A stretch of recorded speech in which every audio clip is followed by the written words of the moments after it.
Bonjour tout le monde et bienvenue dans ce décryptage de Radio Taïwan International, un décryptage qui vous est présenté par Florian Dai en ce mardi 16 septembre.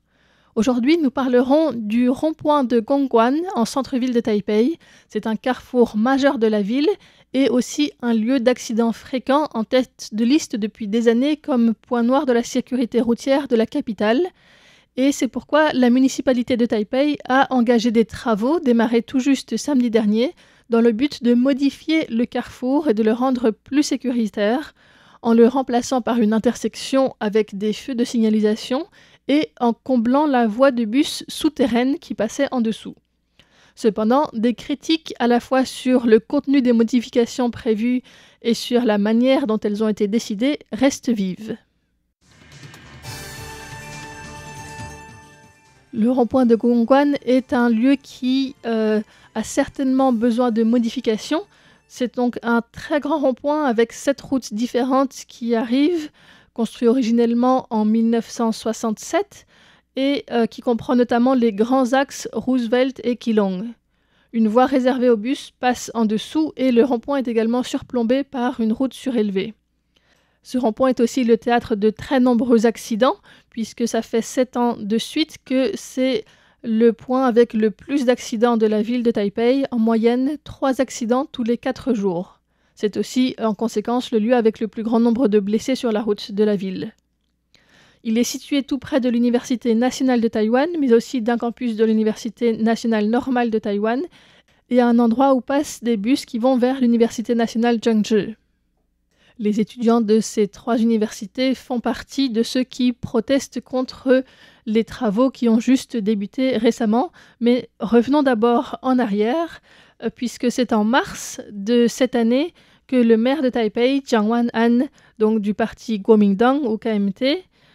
qui a annoncé que la municipalité supprimerait le rond-point de Gongguan.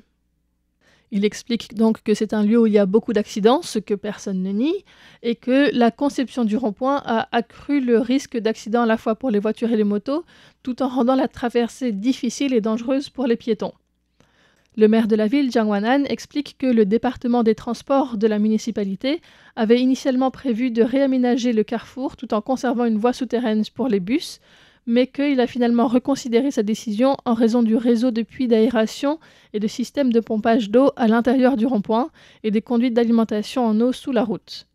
C'est pourquoi le département a pris la décision de combler la voie souterraine réservée aux bus et de désigner à la place une voie réservée aux bus au niveau du sol. Alors ce sont des travaux qui sont assez complexes à mener parce qu'il y a donc les routes Roosevelt et Keelung qui s'y croisent, qui sont vraiment des axes majeurs de transit de la ville, et en particulier aux heures de pointe où il y a déjà régulièrement des embouteillages. La première présentation publique du projet a lieu le 29 mai et à ce moment-là, la municipalité annonce que la date prévue du début des travaux sera le 28 juin, donc juste un mois plus tard. À ce moment-là, il commence à y avoir pas mal de protestations, des réactions négatives de la part des résidents locaux, des conducteurs de scooters, des usagers des bus et des étudiants. Et la conseillère municipale Miao Boya du Parti social-démocrate dénonce le fait qu'il n'y ait pas eu plus de discussions avec les usagers et que la date du début des travaux soit annoncée directement, alors que personne parmi les présents à la réunion n'approuvait la fermeture du passage souterrain. Miao Boya a cité les conclusions d'une évaluation réalisée en octobre de l'année dernière sur l'impact potentiel de la fermeture du passage souterrain qui prévoyait une aggravation du trafic de 40 à 45%, tandis que près de 3 minutes pourraient être ajoutées au temps de trajet de plus de 300 bus qui empruntent le passage souterrain par heure aux heures de pointe. Il n'y a pas eu d'études précises non plus sur la raison de la fréquence des accidents, ni d'études avancées vraiment sur les autres mesures possibles pour améliorer la sécurité du rond-point et l'efficacité de ces potentielles mesures. Suite à ça, le 16 juin, la municipalité de Taipei annonce le report du début des travaux sans annoncer de date ni de futures réunions. L'histoire se calme donc et puis le 27 août, il y a à peu près 2 semaines, la municipalité a annoncé le début des travaux de démolition du rond-point de Gongguan et du passage souterrain pour le 13 septembre et les travaux devraient durer jusqu'à fin novembre. Cette décision de commencer les travaux sans préavis et après une interruption du projet a suscité des vives critiques à la fois de la part de membres du conseil municipal, comme Miaopoya donc, mais aussi des conseillers et conseillères de différents partis, et aussi de groupes de la société civile pour la sécurité routière, comme la Taiwan Vision Zero Alliance, qui ont déclaré que le gouvernement ne respectait pas l'opinion publique et agissait de manière précipitée. Miaopoya a déclaré avoir proposé un ajustement à titre d'essai des marquages routiers et des feux de signalisation lors d'une réunion organisée par la municipalité en juillet, mais celle-ci s'est contentée de répondre qu'elle discuterait des suggestions. La Taiwan Vision Zero Alliance a également déclaré avoir formulé plusieurs suggestions, comme d'autres groupes de défense de la sécurité routière aussi, pour améliorer les marquages du rond-point, mais la municipalité les a simplement rejetées comme inutiles lors de la conférence de presse le jour même. L'Alliance dénonce qu'actuellement, aucun marquage n'indique aux conducteurs quelle voie emprunter à l'approche du rond-point et que ce n'est qu'une fois arrivés à leur sortie qu'ils se rendent compte qu'ils se trouvent sur la mauvaise voie et donc ça leur laisse pas d'autre choix que de couper les voies pour sortir.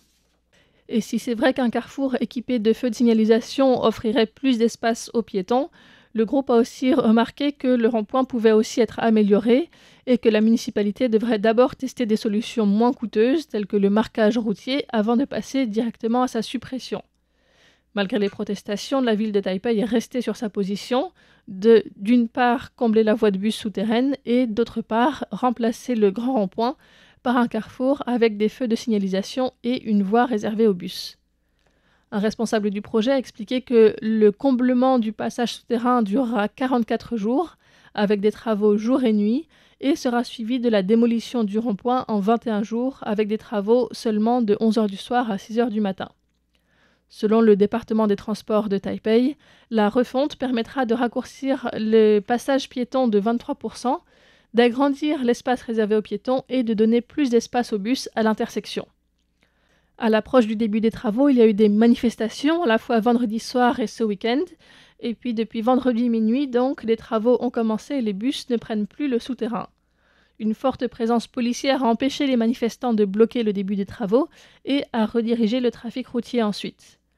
La ville a recommandé de privilégier le métro ou d'autres itinéraires, et du fait aussi de la présence d'agents de circulation, et d'un allongement du temps de passage sur certains axes à certaines heures, il n'y a pas eu d'embouteillage trop important pour l'instant au niveau du goulot d'étranglement créé par la suppression de la voie de bus. Une voie qui, à la base, est empruntée par 300 bus par heure aux heures de pointe. Alors les détracteurs continuent de dire que c'est pas nécessaire pour améliorer la sécurité du rond-point, que le passage souterrain aide à décongestionner le carrefour et qu'une meilleure signalisation ou l'ajout d'îlots piétons pourrait suffire à améliorer grandement le rond-point. Un conseiller municipal du Parti populaire a rappelé qu'après avoir abattu en juillet des arbres au milieu du rond-point qui gênaient la visibilité, le taux d'accident a été réduit de 30% ces 2 derniers mois.